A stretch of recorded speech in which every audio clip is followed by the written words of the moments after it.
So clearing Schedule B title exceptions is, like I said, really extremely important.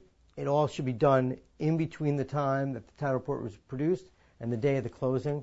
You shouldn't be trying to clear title exceptions at the closing. That's not what's supposed to be done on the date of the closing. That's not really fair to everybody else at the table who showed up and thought everything was done. That being said, obviously some things do still get hashed out at the table. There are still issues that need to be resolved.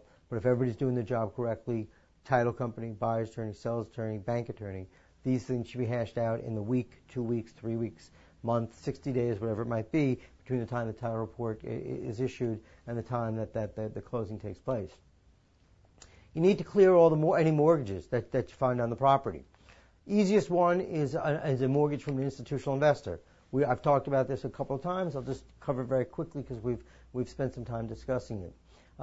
Institutional institutional bank, institutional bank, Chase Bank, Wells Fargo, Bank of America, HSBC, name any other bank that you want. Those are the ones that just on the top of my head. Citibank. What are they going to do? The seller's attorney is going to, prior to the closing, get a payoff letter, bring that payoff letter to the closing, give it to the title closer, show that this is the amount that's due on the mortgage. Title closer is going to pick up the phone from the closing, call the bank, Citibank, say, hey, just want to let you know I'm at this closing. I'm sitting here looking at this payoff letter. Is that accurate? Is that still the correct number? If it is, great. We're going to get the title closer is going to pick up a bank check in that amount, usually from the buyer's end of the table. And now is going to now the title company say, okay, we've got this. We could clear it. We will now omit that mortgage because we now have the money to pay it off.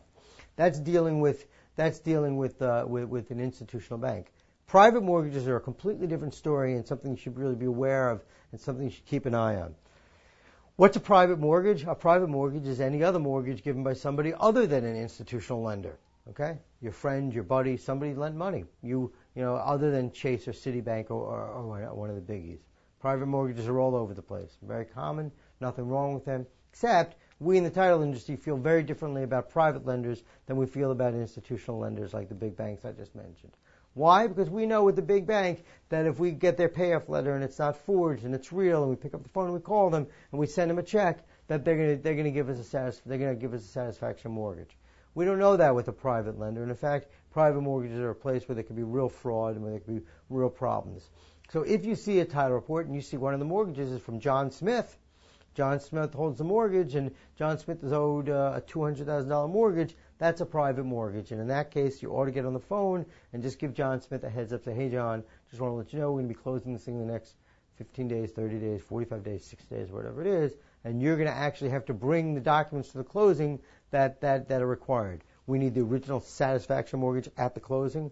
The original loan documents all have to be returned at the closing. We don't trust, in most cases, that if we send John Smith the check, that he's going to give us the SAT and all the documents that we need. There's just not that level of trust with private lenders, and therefore you need to make sure that the private lender either physically comes to the closing or delivers all the documents, most importantly the satisfaction mortgage at the closing. So then the title closer says, yep, got the satisfaction mortgage, here's your check, and everybody goes their merry way, as opposed to what we do with an institutional lender is we send out the check and we know that we're going to get the satisfaction at some later date. Very, very important.